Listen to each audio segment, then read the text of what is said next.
আমরা ভেবেছিলাম যে ঢাকা শহরে হয়তোবা আমরাই আছি আর বেশিরভাগ মানুষ চলে গেছে, কিন্তু গাইস আমরা যখন বাসা থেকে বের হই তখন দেখি যে এত পরিমাণের মানুষ।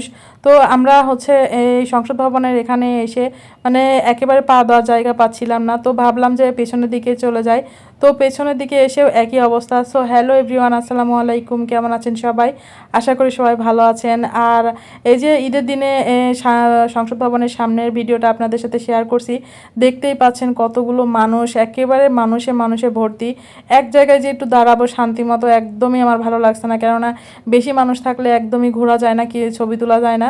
তো আমি বললাম ওকে চলো পেছনের দিকে চলে যাই, তো ও যেতে চাচ্ছিল না। পরে চিন্তা করে দেখলো যে না, এদিকে তো বসারও জায়গা নাই। তো সেই কথা ভেবে আমরা চলে গেলাম পেছনের দিকে, আর পেছনের দিকে যাওয়ার জন্য একটা রিক্সা নিয়ে নিলাম। আর এই রকম পর্যায়ে আসলে আমরা আমাদের মোটরসাইকেলটাকে খুবই মিস করি, যে মোটরসাইকেল থাকলে আর এত হয় না। আর এই ঈদের টাইমে রিক্সাওয়ালাগুলো যে এত পরিমাণে রিক্সা ভাড়া নেয় কি বলবো। তো এখান থেকে আমরা চলে যাব পেছন সাইডে, আর হচ্ছে পেছন সাইডটা কিন্তু আমার কাছে সবচাইতে ভালো লাগে। আর এখানে অনেক দোকান বসছে, তো এখানে নেওয়ার মতো কিছুই নাই, আর হচ্ছে সব কিছু ছোটো বাচ্চাদের খেলনা। তো এখান থেকে একটা রিক্সা নিয়ে নিলাম, আর এই সামনে থেকে পেছনে যাওয়ার জন্য রিক্সা ভাড়া নেবে হচ্ছে 50 টাকা। তো কি বলবো, তো রিক্সায় উঠলাম, আর রিক্সায় ওঠার সময় একবারও চিন্তা করিনি যে এত জ্যাম। বাপরে বাপ, আমরা একটু যাওয়ার পরেই দেখি জ্যাম। তো জ্যামে বসে থাকতে থাকতে মানে এত অবস্থা খারাপ। আর আমি ওকে বলছিলাম চলো আমরা রিক্সা থেকে হাঁটা শুরু করে দিই। আর এই তো যাওয়ার সময় আমরা কিন্তু একটা ঘোড়ার গাড়িও দেখতে পেলাম। আর এখানে কিন্তু আপনাদেরকে বলে রাখি, এই সংসদ ভবনের সামনে এসে যদি ঘোড়ার গাড়িতে চড়তে চান এত পরিমাণে টাকা চায় ওরা এখানে, এই জন্য আমরা কোনোদিনই এখানে উঠি না।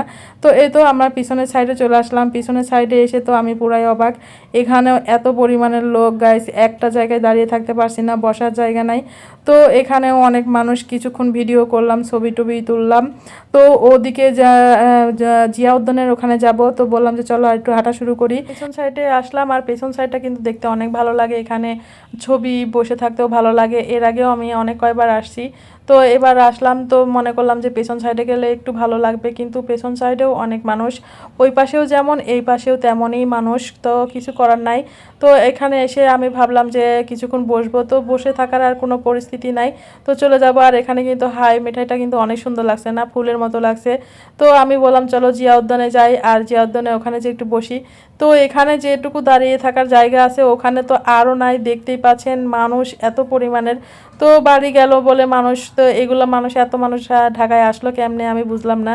নাকি পুরো ঢাকা শহরে যারা যারা আছে সবাই এখানে চলে আসছে মনে হচ্ছে। তো তাই, কিন্তু কিসের জন্য, এখানে অনেক খোলামেলা তো ফাঁকা, সেজন্য এখানে এসে অনেকের ভালো লাগে, সেজন্যই হয়তো বা আসছে। সকালের দিকে আসলে হচ্ছে একটু ফাঁকা থাকে এখানে, ছবি ভিডিও শ্যুট করতে। কিন্তু আর আপনাদের সাথে শেয়ার করলাম জিয়া উদ্যানের ওই সাইডটা, দেখেন গাইজ কি পরিমাণের মানুষ, ঢাকা শহরে আর কেউ বাসায় নাই। তো এইভাবেগুলো দেখে দেখে আমরা বাসায় চলে যাচ্ছি। সবাই ভালো থাকেন, আল্লাহ হাফেজ।